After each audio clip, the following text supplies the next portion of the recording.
Hi, I'm Cassie. And I'm Mariah. And this is the Cassie and Mariah Show, a podcast where two long-distance internet friends, that's us, discuss navigating their 20s through disability and chronic illness. Mariah, we're back, baby. We're back. We're in the studio this week. What's going on, Cassie? What's going on in your life? It's been a pretty good week. I feel like it honestly wasn't very eventful for me, which I think was very good, very needed. And that, I'm just like really on top of and enjoying school, brought to you by my brain actually working, which is nice. And, holding on to that. I somehow have 104% in one of my classes. Nice. So my ego is fucking huge, and my professor said that I have a humorous tone to my papers, and so, yeah, basically just BDE around here. Oh my god, I love that. Iconic. But you had the exciting week. Yes, y'all. I just got back from Disney World, and I gotta say, I give Walt Disney and his head a huge round of applause for their disability access services. Genuinely shocked on how user friendly it was, how much it really just, I guess it kind of just blew me out of the water a bit. I didn't really know that it was that accessible to begin with. I enjoyed that I was able to chat with somebody on the app as well, while I was in Disney. I had to talk to somebody about one of the things that I had on my pre-booking schedule, and they connect you with someone almost right away, and you're able to just, and it's not an AI computer, it's a person. And, they're super friendly, super nice. And this was at, 5:30 in the morning. So I was like, man, I hope someone's even up right now. And, yep, lo and behold, there was.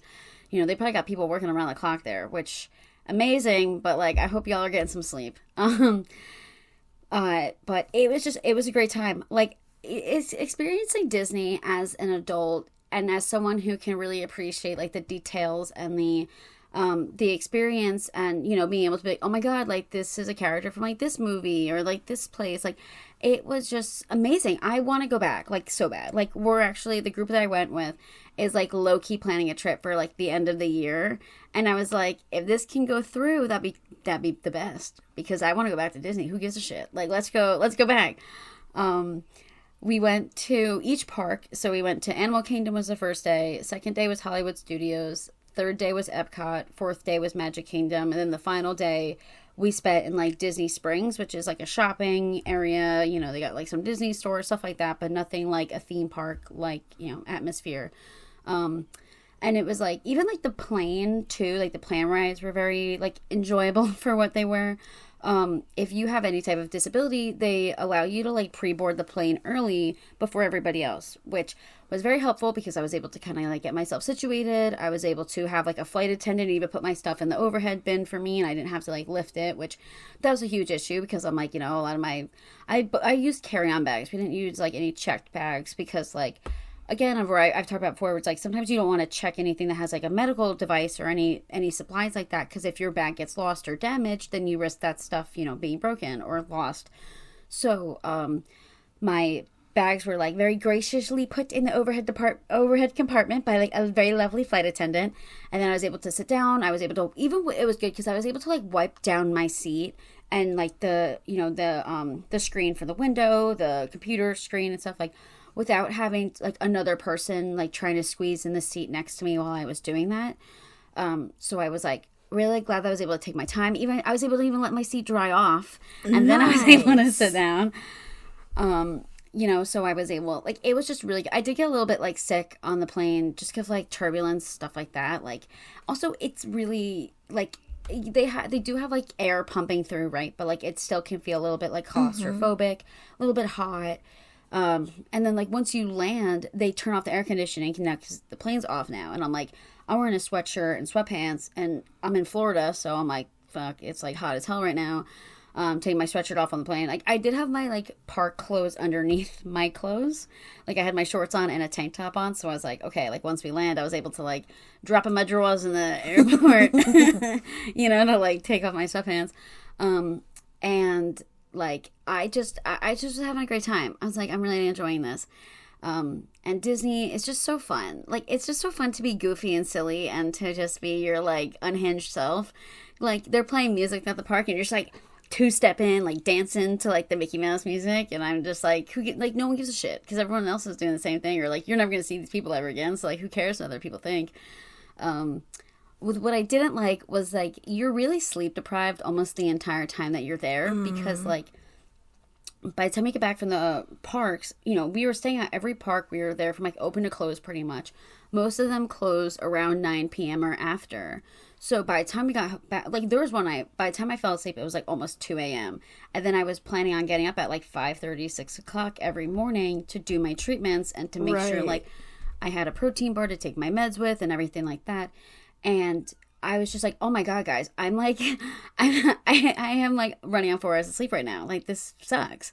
But, in Disney, there's, like, no time to rest. Like, you'll sleep and you're dead type of thing. So I was just really, like, pumping through it every day. And that's why, like, the day that we had at Hollywood Studios, we got to the park at, like, 8:15. Didn't go home till almost after 11. And I was like, holy crap. Like, my brain's cooked right now. Like, I'm fried. Like, from being in the sun, from just, like, enjoying myself, like, and, the food that you're eating in Disney is not necessarily, like, healthy. It's very, like, carb-loaded or, like, very, like, meat-loaded type of thing. Do you feel like you were able to eat enough, though? I feel like when I'm busy, I forget to eat. But I feel like maybe Disney's more food-oriented than other activities. Yeah, I mean, like, there's a lot of food stands, a lot of drink stands. There's, like, ice cream carts and stuff, popcorn carts. Like, I do think that there's a lot more options than I was initially anticipating. Because of that reason, I packed a lot of protein bars with me, because I was under the assumption that I wouldn't have time to eat. But no, like, they had the ice cream stand, which this was, like, the best treat I was eating in Disney. I ate one every day. It was a frozen chocolate covered banana with nuts, and it's a whole banana. And it was delicious to have every day, because, like, it was a snack where I was like, okay, it's, like, kind of healthy because it's a banana, and then you got, like, a little bit of protein in there because, like, the nuts, and then you got, like, a sweet treat, which is, like, the chocolate. So I was having, like, one of those every day whenever I was in the mood for it.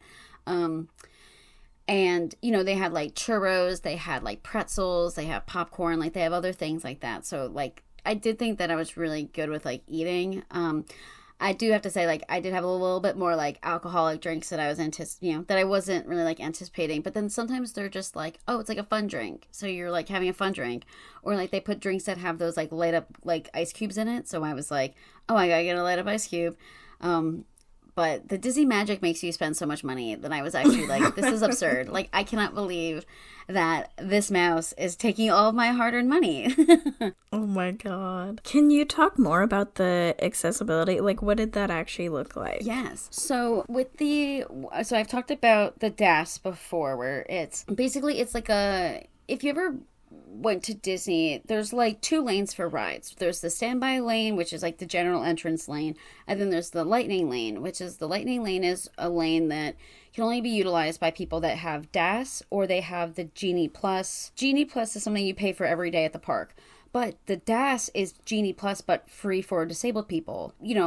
I've had to go through, like, multiple different calls to even, like, be accepted for DAS. Like, it's not something that they were just giving out to anybody. Like, you really have to fit, of course, like, a certain criteria to use the DAS. So what it was like this, on the Disney app on your phone, there was a section that was called, like, Disney Accessibility Service, and you're able to pre-book rides through that system. So, like, once we got to the park, I could look at the app and see, like, okay, like, the Star Wars ride, there's DAS booking for it at, like, 10 a.m. You can book it, and then you can go to that ride anytime after 10 a.m. to utilize that booking. So you need a magic band to kind of utilize a lot of stuff in the park. It's just, like, little, like, scanner band. You scan it when you enter the park. You scan it when you enter the lightning lane, which, like, the lightning lane and the DAS lane are the same thing. So, like, I'm standing on the line with people who have the Genie Plus or have the lightning lane pass for that ride. So you can only have one ride booked at a time. So like once I scanned in, I can then book my next ride. So we were able to kind of like have them stacked. So then this way, once we got off one ride, we can go right to the other and then keep going like that. And it was something where, like, when I was explaining it to my friend that goes to Disney a lot, she was like, oh, wow, it sounds better than the Genie Plus, because the Genie Plus, you can only use, like, if you want to go on, like, the Star Wars ride, you would only be able to go on it between, like, 1 p.m. and 2 p.m. And then after 2 p.m., it's, like, it's timed up. You can't go on it. Whereas for the DAS, I could book it at 1 o'clock and then go on at 5 o'clock if I wanted to. But, like, you know, the longer you wait, that means you can't book another ride while you have that one, like, queued up. And, like, there's a lot of guest relation tents around the park that you can go up to and talk to somebody. Like, I almost had to do that because one of the things, like, once that the queued up ride went away was when I could book the next one. But sometimes they wouldn't go away that fast. So that'd be like, okay, I may have to go to the guest relations tent to see how I can cancel this reservation, and then I am able to book another one. But it almost all the time worked, so I didn't have to actually, you know, go to the tent. But there were some of the pre-bookings that we did that we couldn't, you know, get to on time, and then they just, like, disappeared, which was like, no worries, you could just book it again. And what I really liked about the DAS is that, like, so in Disney, the lightning lanes that I was referencing run out. So, like, if I wanted to go on the Star Wars ride again later that day, I wouldn't be able to because the lightning lane would have run out for it. But with the DAS, because it's a separate booking system and not that many people are using the DAS, I could do the ride again if I wanted to because It didn't run out. But it runs out for the Genie Plus people. Yeah, it runs out for the Genie Plus people, which is absurd because you pay for that. You pay like $15 to $30 a day for that system. Let's be honest, we're not feeling bad for the non-disabled people with the money to pay. Let Disney milk them all they want. That's capitalism, baby. And I was gonna say, when you're like, oh, like, explain the DAS a little more, I almost don't want to because I don't want able-bodied people using this because this is how these systems get destroyed. Because there's a lot of issues in the past where, like, a system like this gets beaten to the ground by able-bodied people because they find loopholes in the system. You know, what benefited our group that I was with, it was just me and 3 other people, is that I was able to book this ride and everybody else was able to come with me. As long as I scanned in first, then, you know, you were able to come, this person's able to come. So I like to reiterate, if you're not disabled, don't fucking use this because, listen, man, there's a lot of people that can't wait on lines because of, like, pain issues or because of their disability. So, you know, if you could tolerate waiting 15 minutes, then tolerate waiting 15 minutes. You know, that's not my problem. You know, disabled people get screwed over in the world. Let them have fun in Disney. Like, that's all I have to say. Facts. Well, and that was something I was thinking about in general when you were talking about just how fun it was and stuff, is like, there's the whole, like, Disney adult trope and all this stuff. And I'm like, the fact of the matter is, like, there's not a lot of ways for adults to have fun. Like, play is something that is so needed throughout your entire life, but is so not oriented towards adults. And Disney's, like, one of those places where you can, like, go play in a way. Yeah, exactly. Like, seeing everybody dress up and, like, cosplay as their favorite characters. And we were in Hollywood Studios for May the 4th, which is Star Wars Day, and that's where the Galaxy's Edge, like, the Star Wars land is.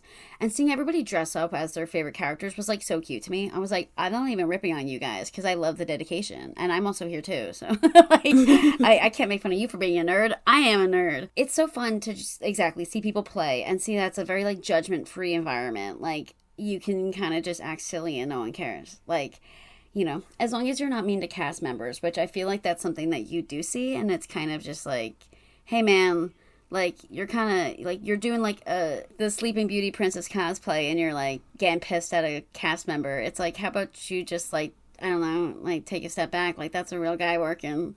That's a real guy being paid, like, minimum wage in Florida. And I was gonna say, like, it was really funny, because, like, I guess I have this issue where, like, you know, someone sees Mickey Mouse and they're like, oh my God, it's Mickey Mouse. And I'm like, that's a guy in a suit. Like, I cannot see it as Mickey Mouse. So, like, when people are like, oh my God, I want to take a picture with him. And I'm like, you want to take a picture with the guy? I'm like, hey man, like, how hot is it under that costume? Like, be honest. You can be honest with me, man. This brings up a very good point to me, which is that I, as an adult, am still freaked out for that exact reason. No, I should be chill, but it's the fact that there is a guy in the suit, but you don't know who the hell that is. Point in case, at the climate strike a few weeks ago, there was somebody dressed up as Bigfoot. And, you know, that just really didn't sit right with... he asked me if I wanted to take a picture with him. I said no. I said absolutely not. I couldn't even look at him because I didn't want him to perceive me. I get it, though. I mean, like, I'm kind of just, like, looking at him like, oh, yeah, like, you know, like, obviously it's cute for the kids. Like, kids get really excited over seeing that stuff. I do think it's funny to, like, take pictures of them and, like, kind of make a joke of it. Like, I took a picture with Goofy and I'm, like, posted on Twitter, like, me and my friend think you're chill. To me, that's funny. I mean, not ripping on people who get excited when they see that stuff. You know, like, I know it's a very inner child thing, like, especially for people who, like, couldn't afford to go to the parks when they were younger that now can afford to go as an adult. Like, it's a very, like, full circle fun thing. Like, I love that for them. But I'm also just, like, I can't, like, that fourth wall gets broken for me because, like, I know people that did, like, the Disney college program, like, people that worked at the parks. So I'm like, you could just be someone's friend Jeff, like, dressed as Donald Duck for the day. But, and that's, like, anytime I saw, like, any of the people dressed up, I was just kind of like, I don't know. I'm just like, you're not the guy from the movie. Like, you're just a guy. I feel like at least Disney ones are familiar enough that maybe I'd be a little less freaked out. Chuck E. Cheese never sat right with me. Clowns never sat right with me. I'm not into the whole thing. Yeah, I know. I get that. Like, I think that's a thing too of just like, there was one time where my mom and I talked about this, like, my mom will reference this a lot. And I think because it left like a mark on her soul, was like, when we went to Universal Studios a few years ago for my Make-A-Wish, please listen to episode 7 to hear more about that trip. So we went to, like, Universal Studios, and there was a guy dressed up as Beetlejuice, and my mom and I took a picture with him. And, like, you know, the whole Beetlejuice persona is, like, he's this, like, grimy guy and stuff like that. But my mom was like, I felt like he was overdoing it. My mom's like, I felt like he was, like, trying to be too much of being like, hey, baby, what's up? And it's like, okay, like, I don't care about this guy anymore. And I always think of that because I look at that picture and I'm like, damn, that does not look like the actor superstar Michael Keaton. That's just some guy dressed up as Beetlejuice. Well, I'm glad you had fun, though. I will say, I did have a euphoric experience on Slinky Dog Dash. It's like the Slinky Dog roller coaster in Toy Story Land, as you know, as it is. And we had one drink that morning because it was Star Wars Day. We were trying to get like a reservation for like the Star Wars bar, the cantina. The only reservation we could get was 9 a.m. and that's when it opened. So we went 9 a.m. Everybody else had an empty stomach, but I didn't because I had to take my meds that morning. So I had 2 protein bars. And I had a drink that was called the Jedi Mind Trick. And it was a very, like, vodka-heavy drink. And, like, the drinks in Disney World, they're being very, like, skimping out on, like, heavy alcohol. So, like, I wasn't expecting this drink to be strong at all. But it threw me for a loop. I was plastered with one drink at 9 a.m. And I was like, oh, let's go on Slinky. Like, the next ride you're doing is Slinky Dog Dash. And I was just, like, I was so hyped up for this ride. You wouldn't think I was seeing my favorite team play the Super Bowl. Like, I was losing it. And I was in this ride, and everyone's making fun of me because the entire time I'm just like, Slinky! Like, literally, we go on this ride. I'm like screaming the whole time. I'm like, I'm having a great time. And everyone's like, what the hell? Like, what are you doing? The kids here, and you're behaving like you're like losing it. And then I was just like, wow. I was like, you know, when I was like telling my mom this story, I was like, nah, it definitely does not sound as fun as it was. I just was like, the experience was like heightened for me. Oh my God.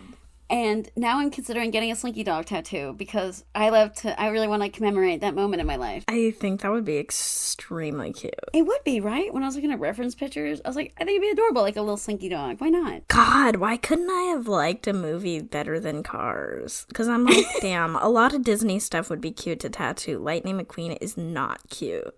Ka-chow. I could get a little lightning bolt with a 95, but... Oh, I think that's cute. Listen, I think all tattoos like that are cute. Like, after that experience, I was like, I understand why people are Disney adults. I understand why people get Disney tattoos. Like, I understand why people care. Like, you know, it's like, this shit's fun. Well, and I do think it's probably more fun as an adult. Yeah, I hate to say it, but, like, being able to go as an adult and go on all the adult rides, not have to worry about a height requirement or not having to worry about, like, having kids with you. What were the height requirements asking for a friend? I don't know how to translate inches into feet, but I think they were all around, like, 30 inches, 38 inches. I think you'd be fine. Oh, you're 3'11", aren't you? Fucking no, I'm 3'7". Everything's 3'11". If I was 3'11", I feel like I would tip over or something. That's so tall. That is an extra 3 inches. I could see your house from here. Like that. Wow. I was gonna say that's like when like a guy is like, yeah, I'm 5'10", but like they say they're like 6'1". Mm-hmm. Yeah, no, I don't even have 3'11" energy. Whoa, amber is the color of your energy. Am I gonna have to look up like inches to height? Inches to height. Well, we gotta make sure you can go on Disney rides. How tall are you? You said 3'7". Oh yeah, you're fine. That's 44 inches. Oh, fuck yeah. And it was like most of them were at You were like, I don't have to worry about a height requirement. And I'm like, see you on the kiddie coaster, bitch. I was actually surprised at how a lot of rides were like normal like children height rides. I guess. Well, that makes sense. Being Disney. Yeah. And also a lot of them are indoor like track rides, like, not things like you would have to worry about a huge drop or like a flip or something like that. Like there's no rides like that. Well, yeah, that's the other thing I don't know what episode it would be relevant to mention on, so it's happening now. I can't go on. I was told as a child you can never go on upside down things. Something about the way my body's built. So, and I can't do flips, can't do somersaults, none of that. They said no flipping for you. Huh. It's a fun fact that comes up almost never because when am I going to be doing flips? Right. In my, future career as a gymnast, which is so relevant to today's episode topic. Yes. Oh my God, look at that. We brought it right back.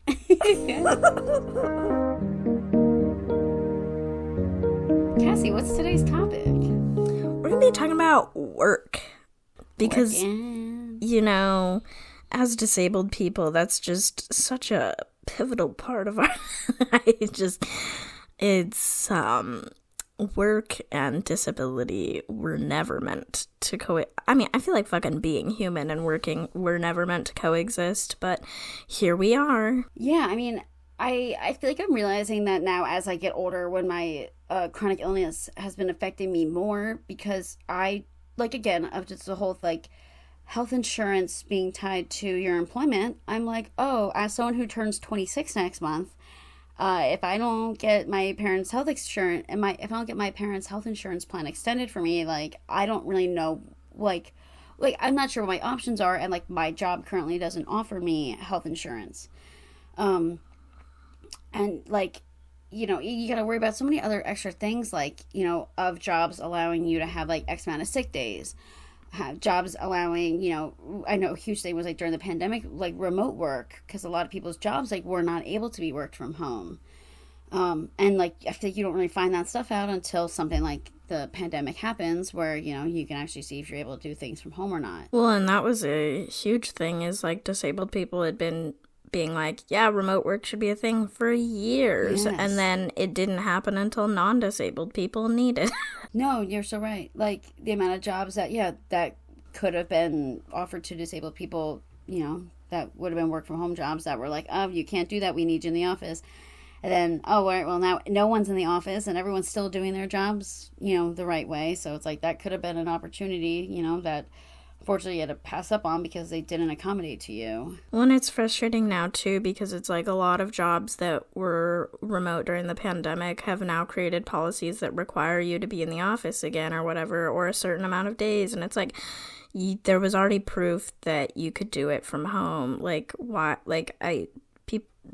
the world hates disabled people. What can I say? Yeah, unfortunately. Like, I feel like it's just, yeah, exactly. Like, you just had everybody work from home for like almost 2 years straight. And all of a sudden you gotta be back in the office 3 days a week for what? To save the local downtown economy, of course. It's like, no, bestie, turn those offices into housing and get on with it. And it's so funny that it's like like you said, like local downtown economy it's like the people that were carrying your business were the people that were like going to you for lunch every day or going to you for here every day. It's like, that's a lot to like demand of people to come back just to like spend money. So it's like because you knew people weren't packing their own lunches or people weren't like bringing food from home and stuff like that for lunch. It's like, no, yeah, they were literally going out all the time, and that's what these places are missing. Well, and especially because, like, it's been a big thing with, like, downtown Portland and, like, the city requiring people to be back in the office certain days a week and stuff, and the inaccessibility issues with that, and, but then, like, yeah, I mean, the whole thing was, like, trying to, like, revive downtown, bring people back to downtown or whatever, and it's like, well, if you would just build more housing downtown, like, I mean, obviously, like, there's not necessarily a lot of room to build necessarily, but, like, changing offices and stuff, which like now there is like programs and stuff to do that type of thing, but it's like, I mean, places where people live are where there's gonna be people. I mean, obviously, yes, places where people work too, but like if you're so like, I don't know, remote work rocks. Facts.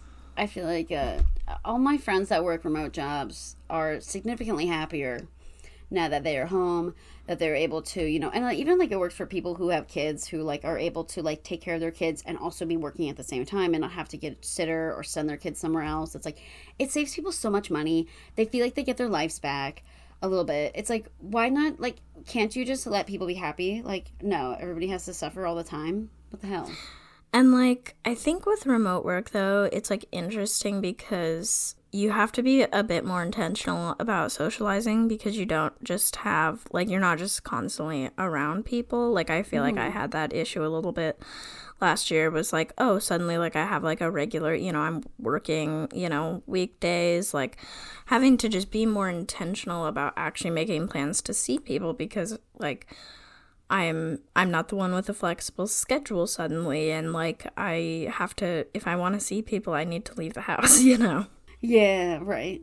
It's like the only people you're seeing are on Zoom and they're not in person. Like, you know, a lot of the social interaction you're doing is people over the phone. But yeah, oh my god, the sick days thing, so dumb. It's kind of similar to like with school, like not only like you're not allowed to have more than like X amount of absences, like you need to bring me your grandpa's obituary, like, you know, and it's like literally we're still in a pandemic, first of all. Well, and that's the other thing is like requiring people to work when we're still in a pandemic, like, cool, let's just spread that germs all over the place. And obviously, even regardless of the pandemic, it's like, why are we making people come to work sick? You know, they can get, especially like people who interact with the public on a regular basis. Yes. It's like they're gonna get sick more than most people. So like, why? The concept of like you're only allowed to be sick a certain amount of days, like, absurd. It's a very odd concept because like when I was working in one of the jobs that I've done, like, you know, the people I worked with knew I had a chronic illness. They knew I was very highly susceptible to being ill. And, like, I would have coworkers that would come to work sick, but be like, oh, don't come in later because, like, I'm here and I'm sick. And I'm like, okay, well, what about me? Like, do you think money is no concept to me, that I don't need to work either? And it would become this little thing of just kind of being like, you know, I also had a coworker who would work during the day and then would sanitize everything before he left. And then when I came in for my shift later that day, it's like, okay, I knew that my workstation was sanitized by, which I was like, but you're sick. So you sanitize my workstation, even though you're sick, I'm still going to clean it.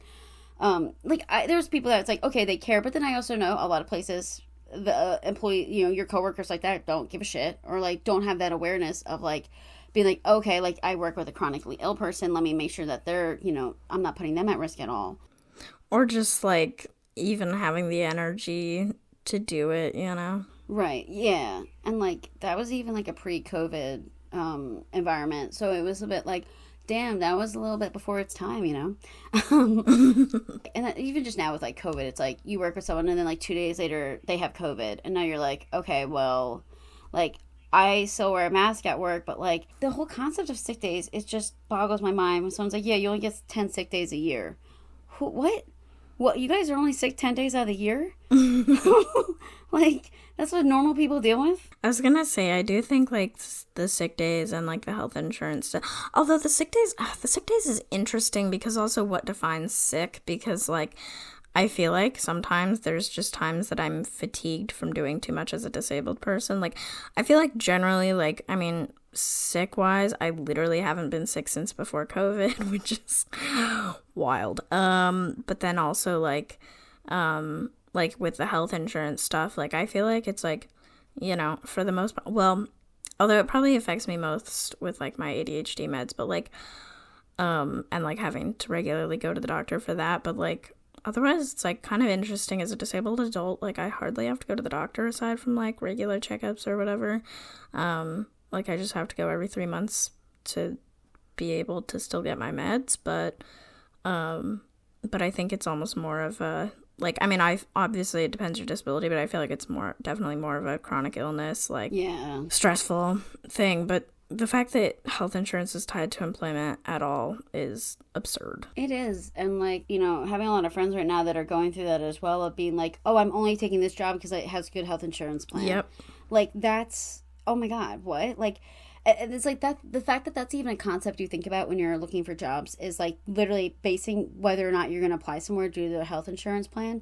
Like, really, I don't know, it really drives me up the wall because as someone who like needs a very extensive health insurance policy, that really puts me at such a disadvantage because it means that I can't just apply anywhere. And like it means that I have to go through these hoops of like, okay, well now I need to see if my parents' health insurance plan for me can get extended, or like, you know, being able to see like, okay, well the health insurance the state offers, like, is that even going to be enough for me? Because like I always see signs in New Jersey, they have a plan where it's like get covered NJ. And it's specifically designed for people who are transitioning from their parents' health insurance plan to like having their own health insurance plan. And a lot of the times it's like, oh, it's you pay as little as $10 a month. I'm like, well, for you, yeah. But for someone who sees a doctor literally every other week, it's like, that's almost impossible. Like, I know I'm at least going to be paying at least over $100 a month for something like this. And that's not even including copays, medical copays, like, I don't know. The more I think about it, the more I go down this like really bad dark spiral of being like, I should just rack up medical debt and then like give myself a Viking funeral in the middle of the sea and maybe take a new identity if I want to keep being alive. Because like that's the plan B. What else is there for me? You know, what else is offered? You know, I even went back and forth of like getting married really early in my life to just be able to live on my partner's health insurance plan. So if you think that I'm cute, please message me at sessfresh.777 on Instagram and maybe we can get married and I can have your health insurance plan. Because otherwise, like, what are my options? Goes to jail for health insurance fraud. And that's the other thing too, is like, if you need any like social services in this country, you have to have fucking nothing. Like, to get Medicaid, you have to have nothing. It's the same thing as like SSI. Like, you literally have to have nothing. You have to live in government sanctioned poverty to qualify. Yes. And like, that's something where, because I even looked at getting health insurance through my business, and it's like, okay, like I don't make enough money to be even be considered, and I don't, like, I have too much money to like have, like you said, nothing. So, you know, and I know there's a lot of options. I know there's a lot of like organizations out there that help you and that really like, you know, like I know the possibilities of me getting health insurance are like slim, but they're there. So it's like, not like it's something that I'm completely left alone with. Like I had a phone call today with the one company that I get like my Trikafta medication from. They were like, oh, you know, hey Mariah, like we know your birthday's next month. What's your health insurance? What are you gonna do with that? And I was like, this is great. Like just what I want to talk about today. You know, like the future of my life. You know, and you know they're very like reassuring with like whatever you need. Like we're gonna get you on a plan. Like please don't worry about it. And I'm like, you guys must know that I have really bad anxiety and like need to help me through this, because otherwise like I talk myself into this being the worst thing I could possibly be dealing with right now, and it's because it kind of is like, I got like a month away from being like, oh, my health insurance copay is $10 for a doctor, to it being, $1,000 for a doctor. Because that stuff, it pretty much changes overnight in some circumstances. Like with your eye doctor insurance and your teeth insurance, it's like that stuff goes away on the day that you turn 26. Whereas like everything else, at least with my health insurance policy, everything else will go away by the end of the year. So aside from like having good health insurance, which shouldn't be tied to employment, we just need universal health care. Aside from that, what makes a job accessible to you right now? Like, what makes your job work for you? So what really makes my job work for me right now, so I'll talk about like both jobs in a way. So like having my own business, that's accessible to me because I can do that whenever I want. Like, I'm having a bad like health week, whatever, I can just cancel that vendor event that I'm doing. I can just, go to it, but like very low effort type of thing, just bring whatever inventory I have on hand. Like, it can be as low effort as I need it to be because it's run by me. And like, I'm becoming an ex-people pleaser even for myself. Like, if I can't do something, I can't do it. Kick rocks, like I'm trying to just make this work for me. And that's all I can possibly do in this era of my life right now is just make this work. Like even like with doing vendor events during the summer, I'm like, no, I'm not going to do a lot of vendor events. Like, I'll prioritize online stuff because that's easy for me to do from home. Whereas vendor events in the summer, it's a lot to sit outside all day. Like, I get exhausted very easily. And then the other sphere of like my in-person work, I'm very grateful that it's my boss and my coworkers are very like lenient and kind to me when I can't come into work because I don't feel well. And it's only a few days a week, so it's not like it's something that like I get super exhausted with. Like, it's not like Wednesday comes around and I'm like, oh my God, like I can't wait for Friday, like type of deal. I also very much like it can be a little bit of like a slower paced job when it needs to be. So it's not like a job I even have to do every week, or, it's something where when I'm there, I making the jewelry and the things that I make, it's like, I don't have to get a bunch of stuff done in one day. Like, I can take my time. I can even just take a break and like, go for a walk outside if I really want to and stuff. Like, it's very lenient with me. And that's what I really love, because I think nowadays a lot of jobs can become very stressful very fast. And I think that's just, I can't go through that again. I'm also like not on my feet a lot. Like, I'm able to sit down like the whole day. I'm air conditioned environment, being able to like eat and like take breaks when I need to. Like, that really works for me. And that what makes it accessible to me. And what I do like too is using my handicap placard in the city, because then I don't have to pay for parking. So I'm like, I don't have to pay for parking. That's nice. I think also just being able to be paid a very fair wage really helps. I feel very comfortable with where I am.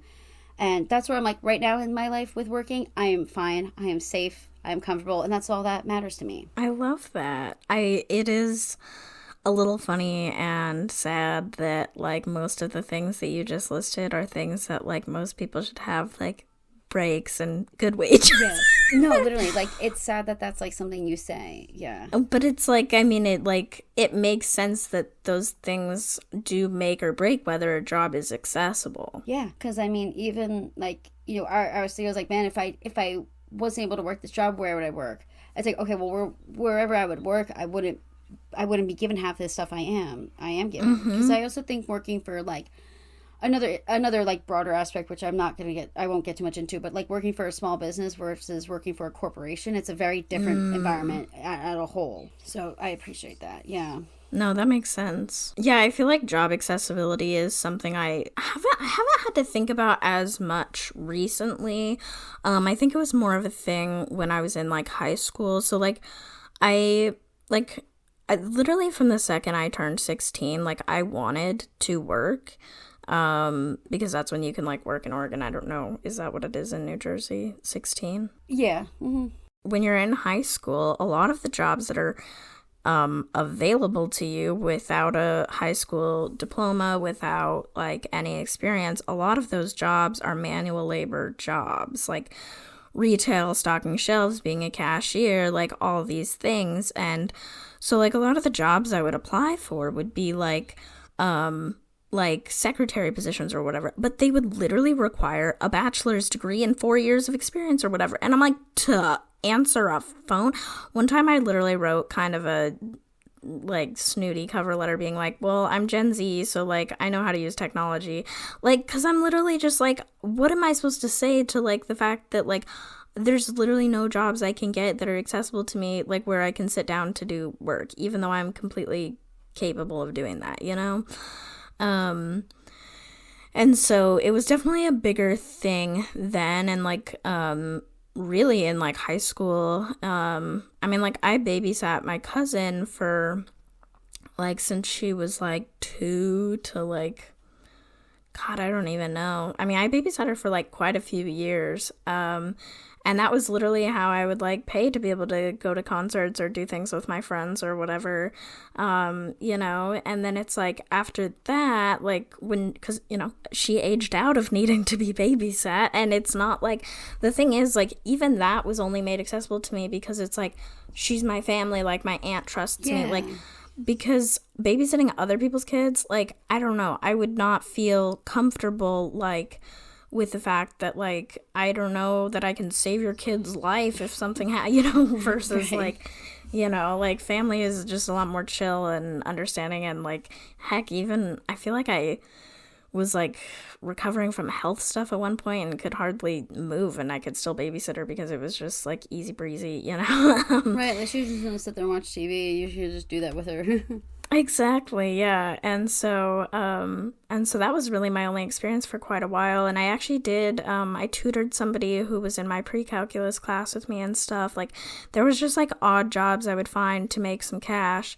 And then after that, really, the first way that I was able to still have money was, like, so, like, at school, if you have enough financial aid and scholarships that exceed your tuition, then you get like a refund from it, basically, like, of whatever the overage is. Mm-hmm. So like in community college and now at PSU, it's like I will get like, yeah, like a refund check, and that's literally what I live on, because it's like, how am I supposed to, like, I can't work and be a full-time student. Yeah. And especially because, and like this is another really big thing, but like because like outside of school I do spend a majority of my time like helping caregive for my mom, it's like that's something that I'm like really coming to terms with right now, is like in my like families and aging class, we were literally just learning about how in 2021 in the US there was like $600 billion was the value of like unpaid family caregiving labor in the US. Like, that's absurd, but it's like, and that represented, I think it was like 36 billion hours or something like that. Like, it's just like it kind of really is like an unpaid job. And so it's not like I can work on top of that, you know, and still have time to exist as a person, because I barely can right now, you know. So I really rely on the fact that I get enough scholarships and financial aid that I can then also like live off of any extra money that there is, because I cannot also work while I'm in school. Yeah, because I mean, even like with caregiving, it actually made me think about how like when I was younger and like my mom didn't work because, you know, she was caregiving for me. Like, she quit her job because of like me, and it was like, yep. You know, and exactly, it's a huge thing, and it unfortunately, like, of course, like falls on like women, and like, yep, they are the ones who are now to caregiving, whether it be for, like you said, like, or for kids or for their parents. It's like it always ends up being like a woman's job, and that's a whole other societal thing. But caregiving really, that's a full-time job, like, period. It's the same way people say like being a mother is a full-time job. And you literally should be paid for it. Like, facts. You're literally raising the next generation. Like, and like, just like, we need better social services in this country, because that was the other big thing I wanted to talk about, is like, after, I think it was right after or as I was graduating community college, I finally applied for SSI, which I really wish I had done as soon as I turned 18, kind of thing.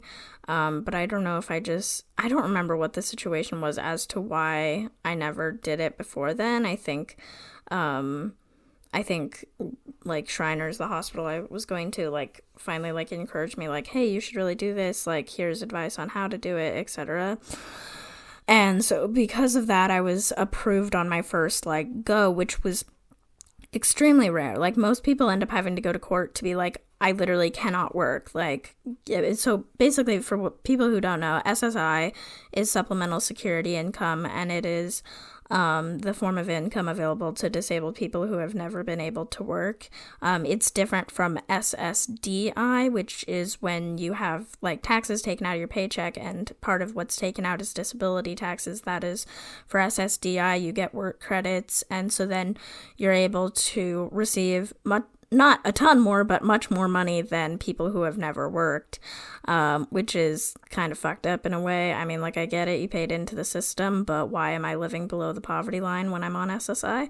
The fact that SSI is legal poverty, I mean, it's just absurd, because... So basically, when I was on SSI, and is still true to this day, you're only allowed to have an additional income of up to $85 a month. I think 65 of that is earned wages, and then 20 is like just a flexible, like, if your grandma gives you $20 for your birthday, you're supposed to report that kind of thing. Or so like, because I live with my parents and they buy the food, like, that in-kind, it's called like in-kind income or whatever, in-kind assets. I can't remember.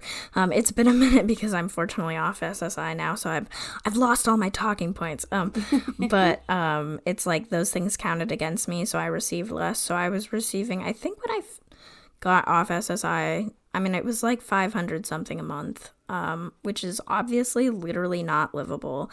And it only would have been, I think, 700 and something if I was living on my own, which, again, how is that livable?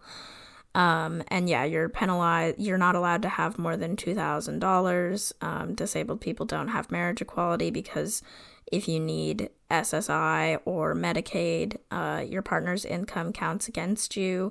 And so if your partner works, then you're basically disqualified because most people make too much money, of course, because the thresholds are so low. So being on SSI really was ended up being a pretty miserable experience because it was just so difficult and frustrating to navigate that system and live on that little amount of money. Because I mean, like you said, like if you were living on your own and only getting around $700 a month, like no one can live off that. That's not even the price of like an average apartment, no matter where you live. And that's just rent. And that's just rent. You know? Yeah, that's just housing. Then if you're literally living off of below poverty level wages or like income, so then you have that, and then, okay, well, that's not enough for an apartment, so then you're also relying on affordable housing, and so then you're also relying on like food stamp, like you're completely dependent because you're not allowed to make any money. It's not a comfortable situation to be in at all.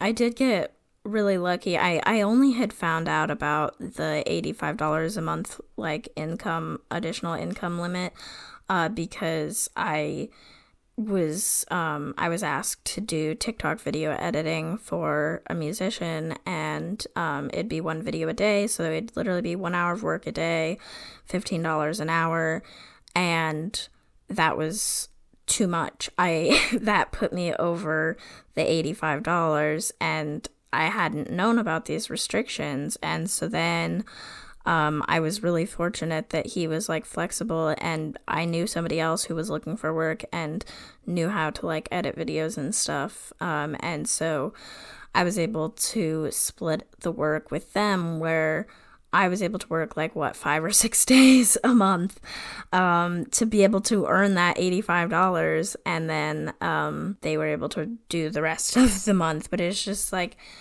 it's just so messed up that like that's what I had to do, because I think it's funny that SSI is called supplemental, because I'm like, it's supplementing my $85 a month income. Are you kidding me? I was gonna say, when you said that before, I was like, supplemental, it's supposed to be like an extra thing, and it's not, because no, who can live off $85?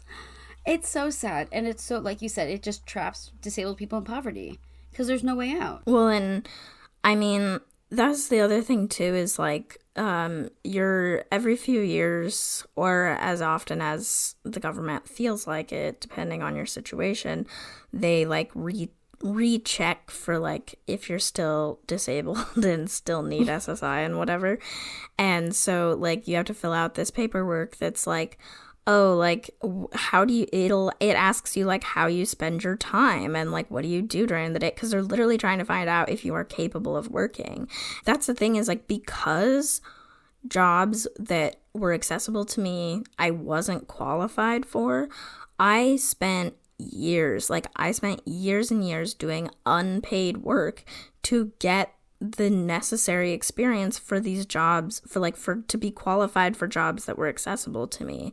And that's the thing, is it's never that I was incapable of working, it's that I wasn't qualified for jobs that would have worked for me. Yeah. I mean, when I was in college, I was going through the route of applying for SSI, and it was again of just like, hey, like you're almost, it's like, because I would go through these appointments with my doctors where I'm like, I'm working, but like I can't, like I'm not, my body's literally not equipped enough to be like standing for this long during the day, being able to like wake up every morning, and as I feel pain every morning, it's like hard to go to jobs like feeling like little shit all the time. And when I was going through the gauntlet for doing SSI, my lung function had to be below 40% FEV. My lung function had to be like 40 or lower. And I was 46. And they were like, no. It's like literally, like, it was like, no, you're too high. I'm 6% too high. It would get to the point where my doctors were like, don't blow so hard when you do the test, so this weight comes up lower. And it's like, no matter what, it like, and I know there's a lot of like lawyers out there that were like, oh, we can help you with the paperwork, we can help you through this. And I'm like, at this point, I might as well just fucking work, because like, I can't, like, no matter what I tried, I'm going to go through the months of applying and going through this process and still not get it. Because again, I wasn't disabled enough. I did not look it. They did not see it. And like, that just, it just becomes this whole other issue of just being like, and I know all these other people with CF that were like on SSI as well. And it's like, they had to lie. You literally have to lie to like get through it, because otherwise, one wrong move, you're canned.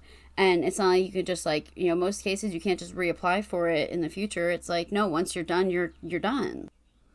Well, and that's like, that was the scary part for me when I finally like got a job that was able to get me off SSI, which, first of all, it is so hard to communicate with the IRS or the Social Security office that it was like extremely difficult to like get off SSI, because I couldn't find an actual person to talk to. And like, I just kept writing them like physical letters that I was mailing, because that was the other thing. I had to mail them this paper every month with the amount of money I made, or else I would lose my SSI. Like, they would cut me off because of all the, it was, oh my God, it was so I remember awful. So much of this too. It's like bringing me back like secondhand trauma for you. It was, yeah, I think that's actually why I'm having like issues remembering things, is because my mind has actually blocked it out. It was so bad. But yeah, it was scary to get off of it, because I'm like, okay, now they know I can work. Like, there's no way I would ever, like, I feel like I would never qualify again, which, like, maybe, after I work more or whatever, I'll qualify for SSDI. But honestly, I only worked for like 6 months last year and then quit. So I don't know that I would even have enough to qualify for like SSDI or whatever, which is just like, it's scary, because obviously your condition could change, which like I do think they would like reconsider and stuff, but the process takes months. And it's kind of like you were saying with like the Disney services thing, is it's like literally most systems that are set up to help disabled people are instead, or that are supposed to be designed to help disabled people, are instead like set up to prevent people who don't need it. It's literally all about, what about fraud? What about this? What about that? And I'm like, literally, SSI is so fucking miserable to be on. If you lie, like, if you didn't need it and really went through all those, like, good luck. Like, people who are literally, like you said, you have 46% lung function and couldn't qualify. Like, I'm sorry, like, being disabled in this country is so fucking miserable that it's like, if you want to lie about being disabled and be treated like shit, go for it. Like, I mean, like, how could you possibly tolerate it? I think you would much prefer to work. No, literally, like, when I see people like, oh, they're on SSI and they're like, they're abusing the government, you're abusing this type of program. Well, you're only getting $500 a month. So who is even, like, it's not like you're going out, you're buying a brand new car with that money. Like, That's nothing. So why would anybody want to be on this? You're only on it because you absolutely need to. It's the last resort to gain some type of income for yourself. No one's on this to just, take advantage of the government. Like, all these programs that people say that for, it's like, they're not like they're not like that luxury beneficial to any of these people that are using them. It's the same thing with like a food assistance programs. It's like there's so many strict things that you cannot buy. So why would you even, like, you're only on this because you absolutely need it. Exactly. And like there's just so much shame and stigma around it, and like people being like, oh my god, people living off the government, and I'm like, yep, thanks for paying taxes, I have an income. Like, it's just like, it's interesting because like when I think about like the concept of like universal basic income and stuff, I'm like, okay, one, yes, but also it's like, it is interesting, and I obviously won't get like super into it right now, but like to think about like how to make that equitable, because if the idea is that it's a basic income and you're able to earn more on top of that, it's like, well, that still will always put non-disabled people ahead, like because it's like if disabled people can't work as much, but it is not. The thought of like having social service programs for like income is a really nice thought in terms of like, if I was being paid for the caregiving work that I do, I think it would completely transform my mental health, my physical health, like literally every aspect of my life, because I wouldn't be like as stressed about, well, when I graduate, I need to get a job, and stuff like that, because it's like, no, I have a job and I'm able to do the advocacy work I like outside of that, or, like whatever. Like, I think my situation would just be so different, but it's unpaid. So I have to figure out, what I'm doing with my life on top of that. Yeah. On top of like working a internship for your mom. And it's also stuff where it's like almost like trying to like figure out those life skills and how to apply them to like your resume and for jobs like that. Like, how can you turn this into like you were an assistant for like an executive, like you might as well call it that at this point. Right? I know. I have thought about like adding family caregiver to like my LinkedIn or whatever, because it's like facts. I literally, it is work, it is experience, but it's just so irrelevant to what I want to do. Yeah, that's true. But I have been able to like especially since that was the other thing. Being on SSI was annoying because people would want to pay me to do things, and I had to say, sorry, you can't pay me. Are you fucking kidding me? What a horrible, absolute disaster. Because ever since I got off SSI, it's been so nice to be able to pick up like random projects or whatever. Like last year I was able to do some like political campaign, like social media, like graphics, like content design, whatever, and like I don't know, there's just been other like miscellaneous things that I've been able to like be a consultant on or whatever, and it's just like, it's so nice to not have to question if I'm allowed to be paid. But also like to be able to like build my resume and stuff, and it's just nice to have like some more flexible options now that I like have more experience. It's like, I'm so shocked that like suddenly I'm able to like, do that. It's just, it's frustrating that it took so long to get to this, to this place. But like I am very grateful now that I have a lot more accessible options open to me. But it's like the barriers to getting here were so high that it's like, no wonder most disabled people don't make it like to being able to do the stuff that I'm doing. Yeah. 100%. I mean, I even remember literally during the pandemic when I was like, when people were like being let go from their jobs, and my doctors were like, yeah, like, it's you're high risk, like, please, figure out a way to not work, type of thing. I was going through the route of applying for SSI, and literally someone from the New Jersey government, when I was talking to them through the emails, were like, you're better off applying for unemployment because it's hell to get through SSI right now. And he was like, not even kidding, you'd make more money doing unemployment. So I did. And it was like, in hindsight, I'm glad I went through that way because it was a lot easier, because I was like, I can't work because I'm high risk. And unemployment was like, yep, that's like, yeah, that's a thing.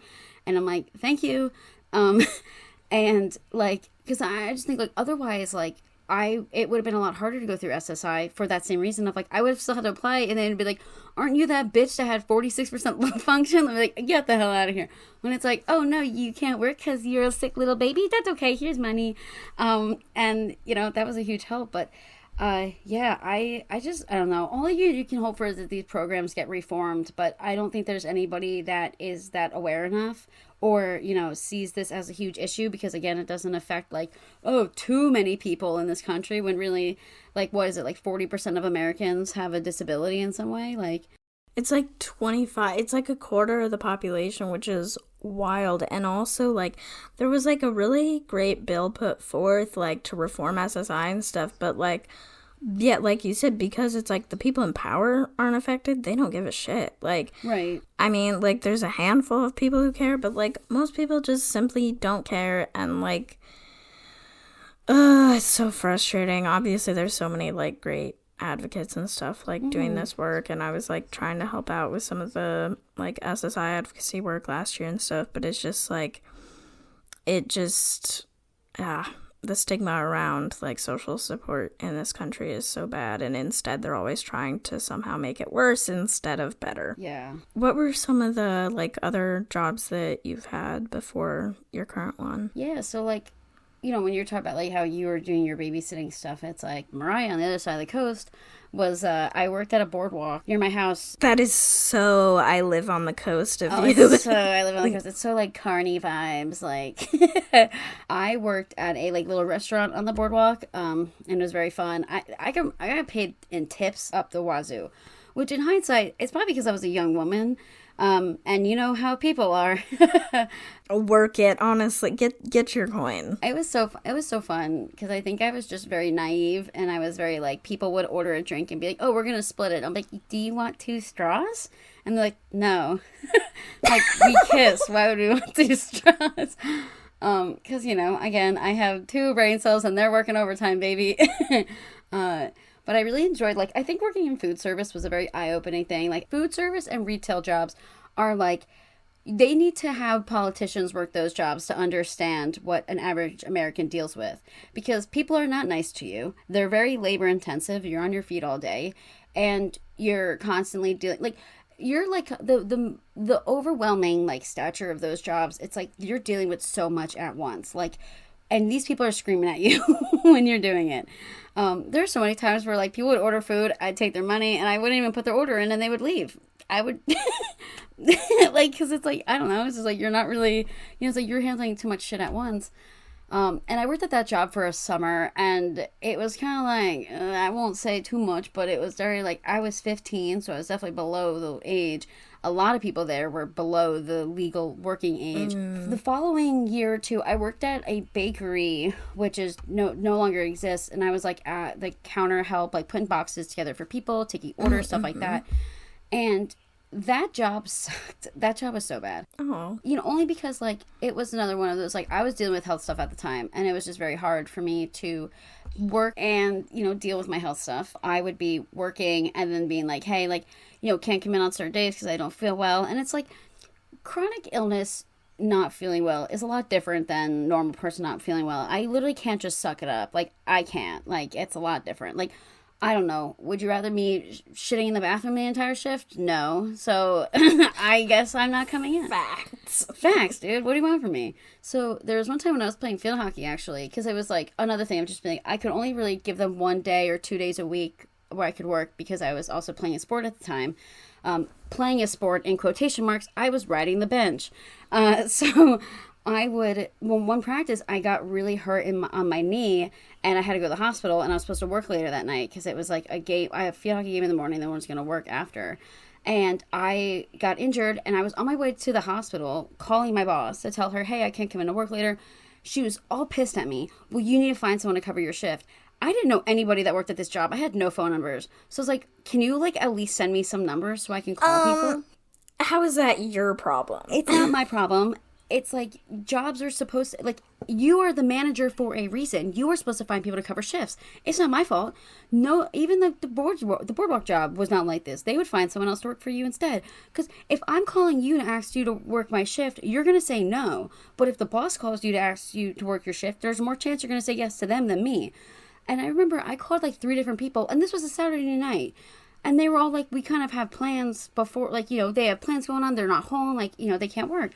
And my boss got so mad at me because she was like, well, you should have called earlier when you got hurt. And I was like, dude, this just happened. Was I supposed to use my psychic abilities to predict that I was going to get hurt during this game? And after that, I literally sent them an email. I was like, I'm not coming in ever again. Like, as fire you me. should. Who gives a shit? But one of my favorite things about that job was like, I would work like 4 to 10 p.m. You were not required a break because like at the time you could only get a break if you worked like X amount of hours. So I was not required a break. I was required a 15-minute break where I ate pretzels in the basement of the establishment and didn't even sit down. And I just think about how I really like stressed myself out over that job for some reason, even though it was like definitely not worth it. I did, you know, at the end of the night when you were allowed to take food home, because there's a food kitchen right down the street. They want you to throw out cakes, cookies, pies. They want you to toss them. And instead of being like, can't you just donate this food instead? Like, you're literally wasting food, perfectly good, like, baked goods. I would take the shit home all the time. Whatever. I would take shit home that I wasn't even allowed to. What are you gonna do? It's been 10 years. Come and find me. Like, it's like, I would get that was another thing of just like working in food service jobs of like the food waste that came from that stuff that would just deeply upset me, because I'm like, there's so many people suffering in this country. Like, why can't you give them a cannoli? Like, you know, like, can't, like, this is like absurd. That should be your slogan when you run for president. There are so many people suffering and you can't even give them a cannoli. The government mandated little treat from Mariah Dean, the president of this country, will be a cannoli every day. But another job I did was like, I did do some dog sitting for a while, how you did babysitting. I don't like human beings, so I cared for their pets. I really enjoyed that. I just love dogs. I really like the whole, I just know, you know, they love me, I love them. So I did dog sitting for like a couple like, you know, weeks during the summer, and it was always like a nice like job to do that would just get me through whatever. And then after that, like I worked at a pool store for like a good like 4 years. That was the longest place I've ever worked at. And that was like an accessible environment to me because like I had my port at the time. So like when I had to be on IV meds, like they would schedule my hours around my meds. So this way I'd be able to do my meds in the morning, afternoon, and then go into work afterwards.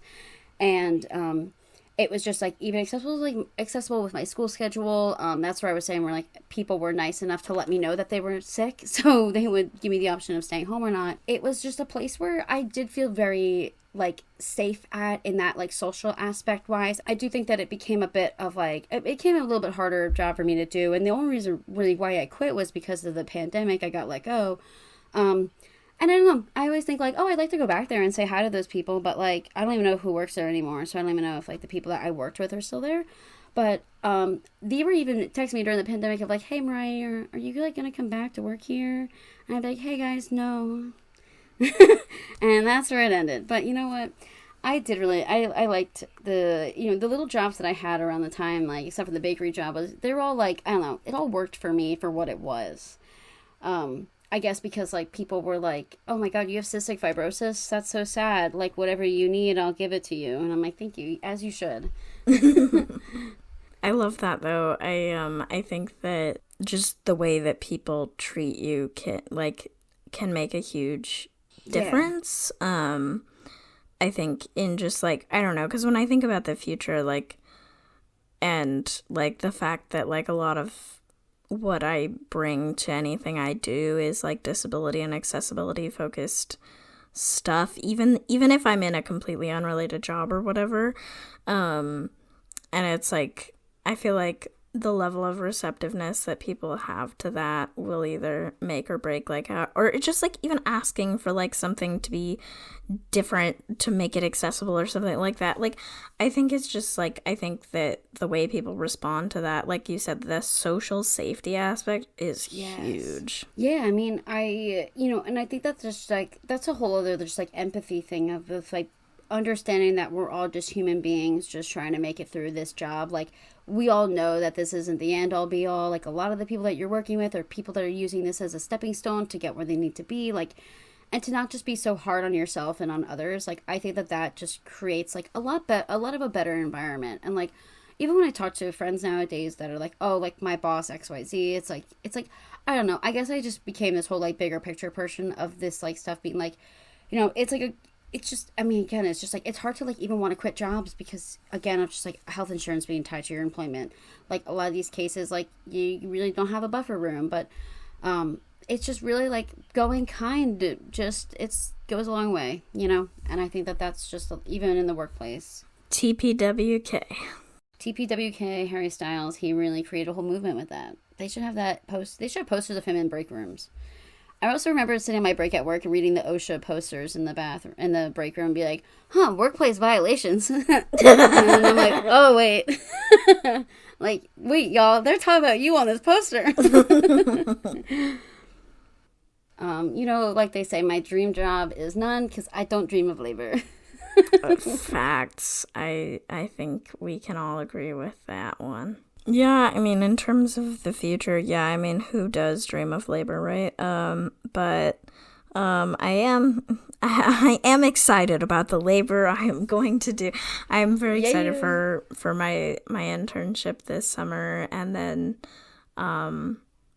you know, I've still got another year of school, but I assume that after I graduate, I'll be applying to full-time jobs, and by applying, I mean, I'll do that on our down days when we're not, traversing Oregon to celebrate my graduation and hanging out, because I am not applying to get a job as soon as I graduate because I'm going to be busy hanging out with you. Sorry, you wanted to hire me as soon as I walked across that stage. Too bad. I've got plans because I deserve a break, damn it. Yeah, but I assume I'll be applying for full-time jobs, and I think it'll be really interesting just to see how that affects, because the thing is, you don't know what you need in terms of accessibility until you do something. Yes. And I've never worked a full-time job. Okay, I'm a full-time student. I've always done a lot of things, but it's always been on my own schedule. So I don't know, in terms of fatigue, in terms of ADHD stuff, in terms of a lot of things, I don't know how it's going to go until I do it. So it'll be really interesting to see. I think a lot of the jobs that I'm interested in are hybrid and stuff nowadays. So I think that that'll help in terms of the ADHD aspect of switching things up a little bit. And yeah, I don't know. I think it'll just be interesting to see what accessibility stuff comes up, and I don't know, I assume we'll still be doing the podcast a year from now, so we'll report back to you, keep you updated. I mean, I think it's even hearing you say a lot of the stuff with accessibility and jobs. I think that my dream jobs in my head are things that I can still delegate within myself and not need to work for a boss. I feel like there are a lot of still things that I'm I would really like to be a full-time writer, or I would still like to maybe transition my business into being my full-time job and things of that nature, which is just the worst thing for me to think of because I'm horrible at time management, as Cassie and I always discuss. She's like, why can't you just get your life together? And I'm like, I have no idea. So I bully her. That was literally the whole half-hour conversation before we started recording today. And that's where I think my huge issue is, that I'm oh man, I'd love to work somewhere, but I think that I think that I don't have the mental strength that I used to have of dealing with it. So I can't do that now because I'm I don't feel well enough to. You have too much respect for yourself and your health, as you should, because damn, I don't mean you have too much. I mean you literally just do. Capitalism doesn't respect it. And I don't respect capitalism. Good. And I think that it makes sense that I think that that's just so real. So many disabled people I know are self-employed. They do a combination of things to make money because it allows you that flexibility. And that is something I have thought about to some degree and may still be an option for my future. Is it's I don't know, I have been randomly picking up consultant things without even trying, it's stuff like that where it's I don't know. I mean, obviously, especially with the health insurance thing and all of the things, it's having a stable full-time work is probably going to be better. But it is interesting to think about. Also, something else that I just, to anyone who's ever making a job posting in the world, you need to hear this. Do not put silly little inaccessible requirements and qualifications. You must have a driver's license. You must be able to lift 50 million pounds even though you're just sitting at a desk pushing papers. Absolutely absurd. There are so many like secretary positions that it's like, no, find somebody else to lift 50 fucking pounds. Like, what do you mean? Like, I'm answering the phone. How heavy is your phone? Like, I understand maybe you get deliveries or whatever, but seriously, you can't find somebody else to deal with that one aspect of the job? Yeah, and even the driver's license thing is so interesting because I literally, one of the jobs I applied for, I did not get because I did not drive at the time. It was for a coffee place. And they were like, oh, because it means you're unreliable because you cannot get here. They compared it to, like, they had an employee that rode their bike, and the one day they had an issue where they made them late to work because of their bike. And I'm like, okay, but in hindsight, you could be late to work because of traffic. Like, you could still be late to work even if you have a driver's license. So it's just another inaccessibility thing of just, like, you're putting this bar in, like, oh, well, your mom drives you to work. That means you're not, like, you don't care enough. It's like, no, dog. Driving scares the shit out of me. Don't even get me started on the classism and just, I don't even know where to begin with that because it's like, my brother had that issue where he would get let go from jobs because my mom would drive him. I'm sorry, how is he supposed to have his own car without being able to work to save up for a car? It's just, the whole system is so broken. And then the other thing too that I see, especially now that I'm starting to think about what types of jobs that I want to get, is there'll be jobs for like stuff that's related to like disability and accessibility, and they'll require like a bunch of degrees and certificates and years of experience. And I'm like, so you don't actually want a disabled person in this job because the chances of us meeting those qualifications are so low. Like, you would rather have a non-disabled person who's learned a bunch about it than somebody with a lived experience. Like, try again. Like, it's like literally people don't even know how to create accessible jobs for disabled people to do work about our own community, for our own community, because like they're just so not used to having disabled people work. Yeah, hire a non-disabled person than a disabled person, like in any sense of a job that you can go for. Which is absurd, and again, is why disability and capitalism simply don't mix. But I would like to add it as well, is that a job that I would really like, which I've always really wanted, like as a child, was to do like voiceover stuff for like video games or for TV. I have been told I have a very cartoony voice sometimes. Same. So I've been told I sound like Marcel the Shell. I believe that.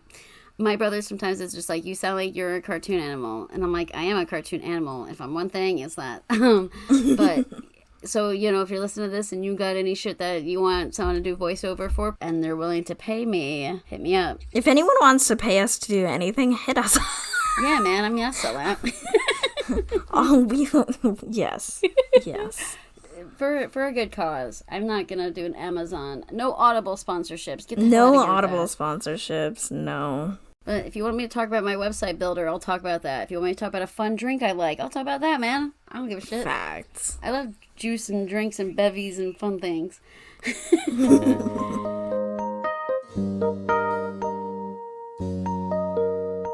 And now we're at the final segment of the pod, and this is a reoccurring segment. This is our Now Playing segment. So, Cassie, what's been in your ears lately? What's now playing in your life? Well, first, I feel like we got to talk about the breaking news, which is Speak Now's Taylor's version coming out July 7th, dog. Summer 2023 is going to be wild. I cannot wait. If I am anything, I am a Speak Now stan.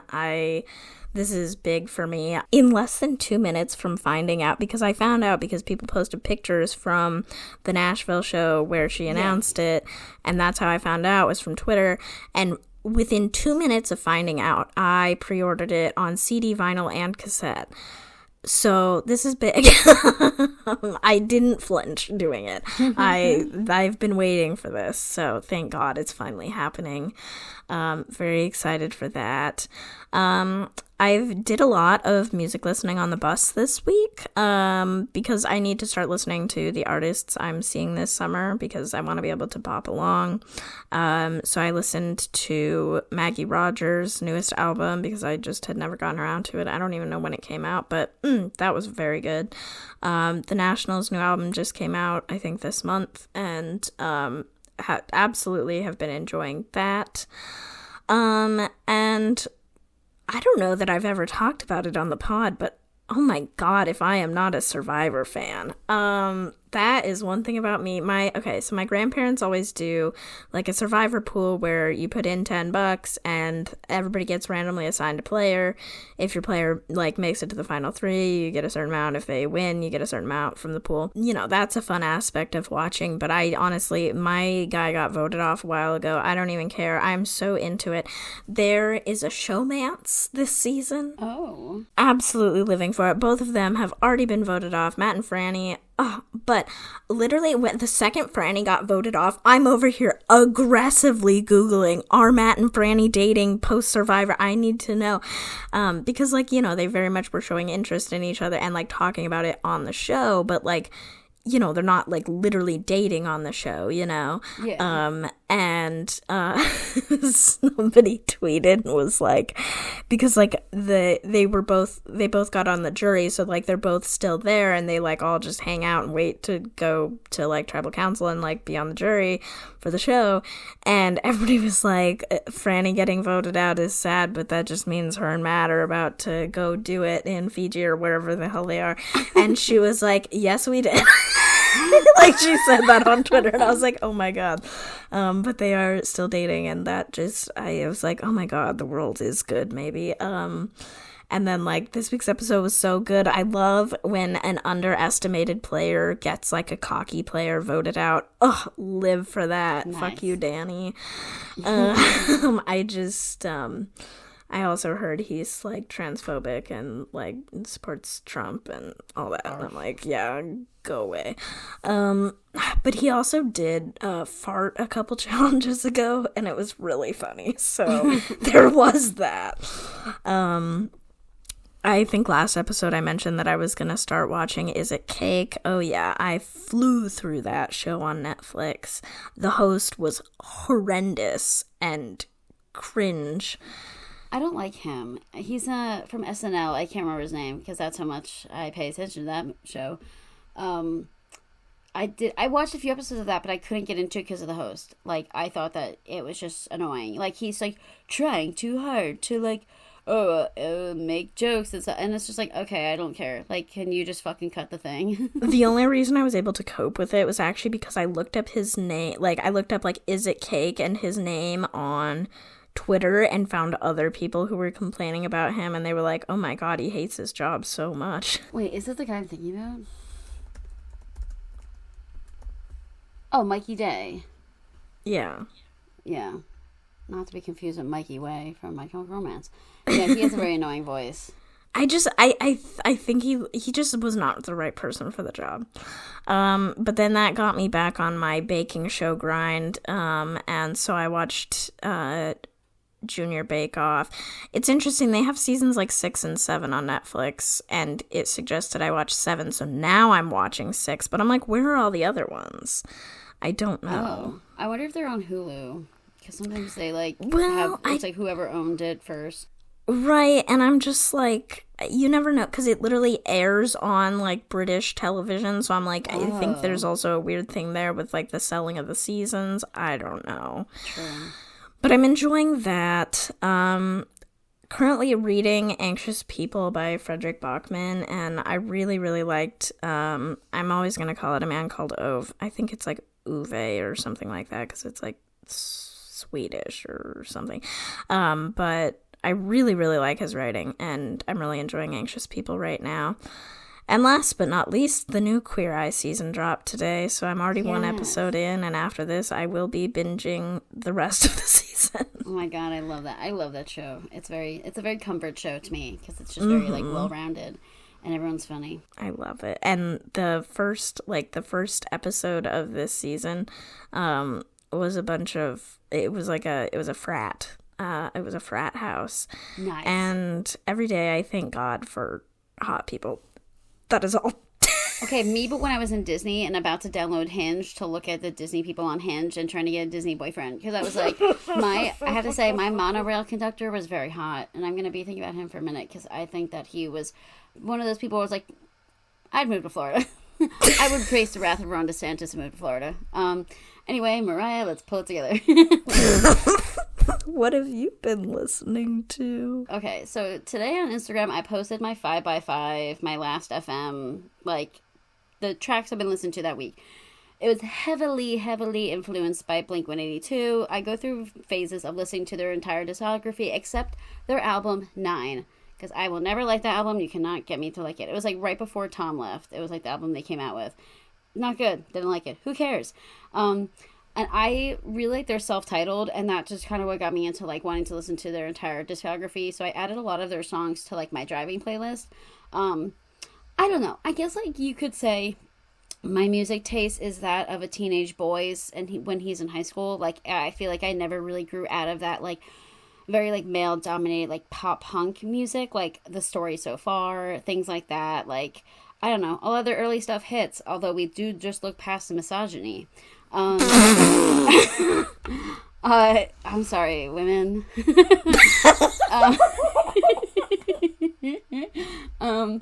So because when I was in Disney, I went on the Guardians of the Galaxy Cosmic Rewind ride. It's a brand new roller coaster in Epcot. Big fan, love it.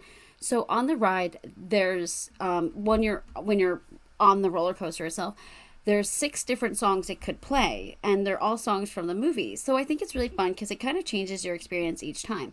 So we got the song "Everybody Wants to Rule the World" by Tears for Fears, and I was jamming the whole time. I don't think anybody on the roller coaster knew the lyrics, but I did. So I was singing it for everybody. I was having a great time.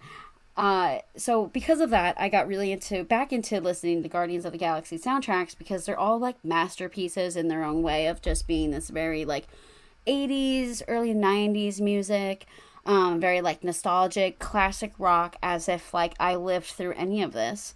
So I have been heavily enjoying their soundtracks. The first movie, I think, has the best one. Now I feel like watching those movies again. The Guardians of the Galaxy movies were the only Marvel movies that I actually liked and cared about, which is frustrating because the second movie was when Marvel's tried to do the whole like, blending movies thing, where if you want to understand this movie, you have to watch 3 other ones to get that, and I think that's really annoying. So, been heavily enjoying their soundtracks. I've also been really into Home Video by Lucy Dacus. That album, I never really gave it time.